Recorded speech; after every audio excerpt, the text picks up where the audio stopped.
Hi అండి అందరికీ. Welcome back to our YouTube channel Divyana 2205. Videos చాలా లేట్ అవుతున్నాయి. ఏమీ అనుకోవద్దు. ఎందుకంటే నేను రీసెంట్‌గా జాబ్ చేంజ్ అయ్యాననమాట. సో, కొంచెం టైమింగ్స్ అనేవి సెట్ అవ్వట్లేదు. ఈ వ్లాగ్ కూడా ఆ జాబ్‌కి సంబంధించిందే అనమాట. సో, నాకు జాబ్ వచ్చింది అని చెప్పేసి ఒక చిన్న ట్రీట్ లాగా చేసుకున్నాము. దానికి సంబంధించిన వీడియో అనమాట.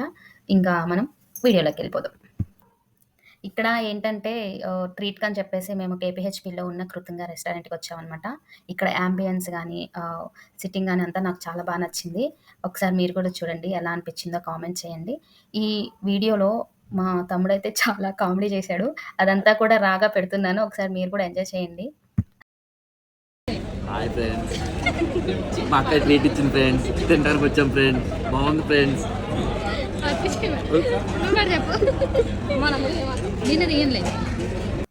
చూసారు గదా! ఎలా కామెడీ చేస్తున్నాడో. ఇంకా ఫుడ్ విష్‌లోకి వెళ్తే ఫస్ట్ స్టార్టర్స్ కిందయితే ఒక veg starter, non veg starter చెప్పుకున్నాం అనమాట. పన్నీర్ 65 అండ్ చికెన్ లాలీపాప్స్ చెప్పాము. టేస్ట్ అయితే చాలా చాలా బావుంది. నెక్స్ట్ వచ్చేసి కృతుంగా స్పెషల్ రాగి సంగటి అండ్ నాటుకోడి పులుసు చెప్పాము. నేనైతే ఫస్ట్ టైమ్ ట్రై చేస్తున్నా ఇక్కడ. నాకైతే టేస్ట్ చాలా బాగుంది. స్పైసీగా అది చాలా బాగుంది. మా తమ్ముడు రివ్యూ కూడా ఒకసారి వినండి ఎలా చెప్పాడో. ఎట్లా తినాలి అది? ఎట్ట తినేది ఏముంది, కొద్దిగా ఎట్ట తీసుకొని తింటమే. కొద్ది తీసుకొని కొద్దిగా ఒక ముక్క పెట్టుకొని కొద్ది గ్రేవీ కలుపుకొని ఎట్టని తింటమే. నెక్స్ట్ మెయిన్ కోర్స్‌లోకి వచ్చేసరికి ఫ్రై పీస్ చికెన్ బిర్యానీ చెప్పామనమాట. కానీ ఇదైతే అంత సాటిస్ఫాక్షన్‌గా లేదు. ఫ్రై పీస్ అన్నారే కానీ కొంచెం గ్రేవీగా వచ్చిందనమాట. కానీ టేస్ట్ అయితే బావుంది గానీ ఫ్రై పీస్ లాగా అనిపించలేదు. ఇంకా మా తమ్ముడు ఇంతకుముందు నాటుకోడి రాగి సంగటి తిన్నాం ఫ్రెండ్స్. దెమ్మ తిరిగింది ఫ్రెండ్స్. ఆ చెమటలు అయ్యి కొద్దిగా ఇప్పుడు ఫ్రై పీస్ తింటున్నాం friends. Fry piece biryani. Okay friends, bye friends. ఏమైందంటే మేము వెళ్ళడమే కొంచెం లేట్‌గా వెళ్ళామనమాట. సో, అందుకని మేము బిర్యానీ తినే టైంకే రెస్టారెంట్ క్లోజ్ అయిపోతుంది. డిజర్ట్స్ ఏమన్నా చెప్పుకోవడానికి. సో, అందుకని చెప్పేసి డిజర్ట్స్ లేక మేము అక్కడ ఇచ్చిన రైతానే ఎక్స్‌ట్రా రైతా తీసుకొని తిన్నామనమాట. దాని సంగతి ఏంటో కూడా చూద్దాం. చూసారా రెస్టారెంట్ అంతా క్లోజ్ అయిపోయింది. అందుకే డిజర్ట్ లేక రైతా తిన్నాం. హాయ్ ఫ్రెండ్స్, మేము క్లోజ్ చేసే టైం వచ్చాం ఫ్రెండ్స్. డిజర్ట్ లేక రైతా తాగుతున్నాం ఫ్రెండ్స్. ఆ రైతాకు కూడా 30 రూపాయలు తీసుకున్నాడు ఫ్రెండ్స్.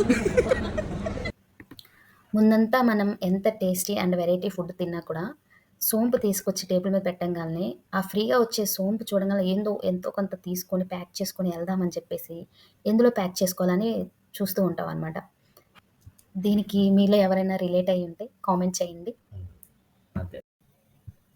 రెస్టారెంట్‌లో డిసర్ట్ మిస్ అయ్యాం గదా! సో, అందుకని జెప్పేసి ఇంటికొస్తుంటే దారిలో ఫలోడా బండి కనిపించిందనమాట. అక్కడ ఆగి ఫలోడా తిన్నాము. అంతే ఈ వీడియో.